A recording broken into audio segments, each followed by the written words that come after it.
Tate, first and foremost, thank you so much for hanging out with me. Yes, sir.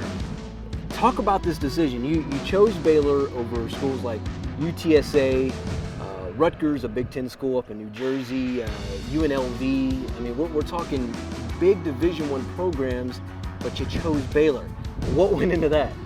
Well, you know, Baylor's kind of been a dream school of mine, so it was quite the honor to even receive any attention from them. You know, I like the coaches, the coaching staff. I got the opportunity to talk with one of their players as well, and he seemed to really love it. And it's a great academic environment for me, and it just, you know, it felt like the best fit for what I want to do with my life. You're a diverse kid. You play a lot of different sports here in Wall. You do track and field. You play basketball. Of course, you play football.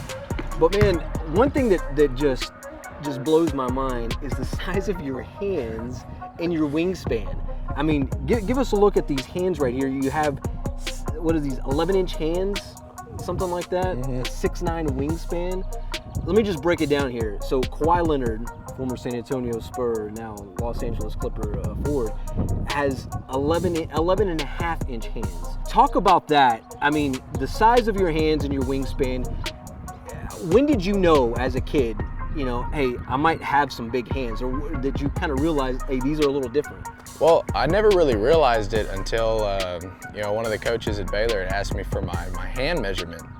And I sent it, and they measure your hand from pinky to thumb here. Okay. And when I sent that measurement in, he immediately texted back, and he was like, "Oh," he said you've got something here. And I mean I didn't know anything about it, because I'd never really thought about anything like that. But he said that you would have had like the 5th biggest hands at some combine that was at Baylor. Wow. And he said that's insane.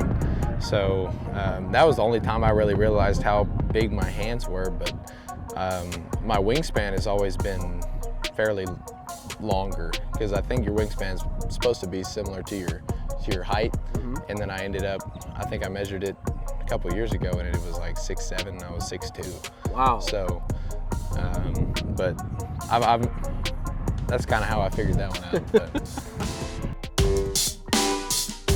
You've always seemed like a very humble, a very hardworking young guy, and I think that probably goes a lot back to your family. You know, you're in the cotton business and goats and things with agriculture. Talk about that, and certainly what's your family and how they played a role in this. Well, you know, I've always been a farm kid. We've got a farm out in El Dorado, and we farm about 2,500 acres of cotton. But we do, you know, my dad, my grandpa, and have always kind of raised me on working hard, and you know, I'm extremely blessed to have a family like that have been able to raise me the way that I've been brought up, and it's.